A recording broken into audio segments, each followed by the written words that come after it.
আসসালামু আলাইকুম। নাহার মির্জা ব্লগ থেকে আপনাদের সবাইকে স্বাগতম। সবাই কেমন আছেন? আশা করছি আল্লাহর অশেষ রহমতে সুস্থ আছেন, ভালো আছেন। আলহামদুলিল্লাহ আমরাও ভালো আছি। আরও একটি নতুন ভিডিও দেখার জন্য আপনাদের সবাইকে আমন্ত্রণ জানাচ্ছি। আজকে শুক্রবার খিচুড়ি রান্না করব। তো সেই খিচুড়িটা রান্না বসিয়ে দিয়েছি। তো এখানে বসিয়ে দিয়েছি চাল, মসুর ডাল আর মিষ্টি কুমড়। তো এখন এখানে দিয়ে দিয়েছি মটরের ডাল আর মুগ ডাল একসাথে ভেজে সুন্দর করে এগুলি সিদ্ধ করে নিয়েছি।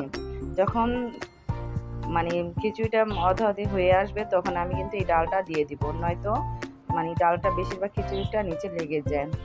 এখন এই পাশে গরুর গোস্তটা আমি রান্না করব হাতে মেখে। তো এখানে প্রথম দিয়ে দিলাম পেঁয়াজ ভালো করে কেটে একসাথে দিয়ে দিয়েছি, আর আস্তে আস্তে আমি সব ধরনের মশলা দিয়ে দিব। এখন দিয়ে দিব 1 চামচ আদা বাটা আর 1 চামচ রসুন বাটা, আর এখানে দিয়ে দিচ্ছি লাল মরিচের গুঁড়ো। এই মরিচের গুঁড়োটা অনেক ঝাল, তাই পরিমাণে একটু কমিয়ে দিলাম। আর 2 চামচ হলুদের গুঁড়ো।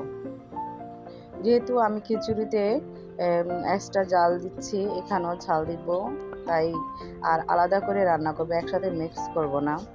তো এখন দিয়ে দিলাম স্বাদ মতন লবণ, 2 চামচ লবণ দিয়ে দিচ্ছি, আর একটু তেল দিয়ে দিব। যেহেতু এই সসপ্যানটার ভিতরে মশলাটা একসাথে মিক্স করে মেখে নিব। আর এটা দিয়ে দিচ্ছি গরম মশলা গুঁড়ো, আর এই গরম মশলার গুঁড়ো 2 চামচ দিয়ে দিচ্ছি বেশি করে। আর এখন এটা ভালো করে একটু তেল দিয়ে ভালো করে মেখে নেব। হাতে মেখে যে কোনো জিনিসে খাবার একটু অন্যরকম স্বাদ আসে, তো আমি সেই ক্ষেত্রে হাতে মেখেই নিচ্ছি ভালো করে। আপনারা যারা এখনও আমার ভিডিওটা দেখছেন, প্লিজ আমার ভিডিওতে একটি লাইক করে দিবেন। আপনাদের একটা লাইক আমার ভিডিওকে অনেকের কাছে পৌঁছে দিতে সাহায্য করবে। আর খুব বেশি ভালো লেগে থাকলে তাহলে আমার ভিডিও চ্যানেলটি সাবস্ক্রাইব করে দিবেন। সাবস্ক্রাইব করে পাশে থাকা বেল বাটন অপশনটি প্রেস করে দিবেন, যাতে করে আমার কোনো নতুন ভিডিও ছাড়লে সাথে সাথে আপনাদের কাছে নোটিফিকেশন চলে যায়। আর যারা অলরেডি করে দিয়েছেন, আপনাদের সবাইকে অসংখ্য ধন্যবাদ। তো এখন এই তো আমার মাখা হয়ে গেছে প্রায়। তো আমি ভালো করে এটা মেখে নিয়েছি, আর আমি এই পাশে দেখছি আমার খিচুড়িটা মাশাআল্লাহ মোটামুটি হয়ে আসতেছে। এরপরে আমি এই ডালটা দিয়ে এই তো এখন ভালো করে এই খিচুড়িটা আমি বেশ অনেকক্ষণ যাবত এটা রান্না করেছি। আমার প্রায় রান্নার শেষ পর্যায়ে, অফ ক্যামেরায় করে নিয়েছি, যেহেতু শুক্রবার আরও অনেক কাজ আছে সেগুলি করব।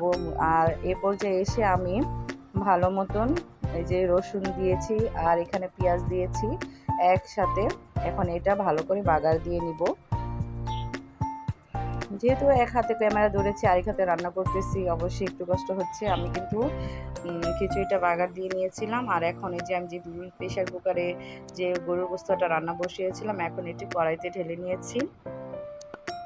তো এই পর্যন্ত মোটামুটি সবারই খাওয়া দাওয়া হয়ে গেছে, মোটামুটি চুলায় থাকা অবস্থায়। তো এখন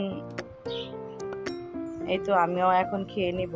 তো যদি আপনাদের কাছে আমার ভিডিওটা কোনো অংশ একটু ভালো লেগে থাকে, অবশ্যই মনে করে একটা লাইক দিবেন। আপনারা সত্যিই কিন্তু ভিডিও দেখেন কিন্তু লাইক করেন না। অবশ্যই এই ছোট্ট বোনটির পাশে লাইক দিয়ে পাশে থাকবেন। আর আমার কথা যদি কোনো ভুল ত্রুটি হয়ে থাকে ক্ষমা সুন্দর দৃষ্টিতে দেখবেন। সবাই সুস্থ থাকবেন, ভালো থাকবেন। তো ছোট্ট এই ভিডিওটি আপনাদের সাথে শেয়ার করলাম, এই ব্লগটি। তো যদি এখানে কোনো কমেন্ট করা থাকে, অবশ্যই ভালো দিক মন্দ দিক অবশ্যই একটা কমেন্ট করবেন। তো এই কামনা করে বিদায় নিচ্ছি। আসসালামু আলাইকুম, আল্লাহ হাফেজ।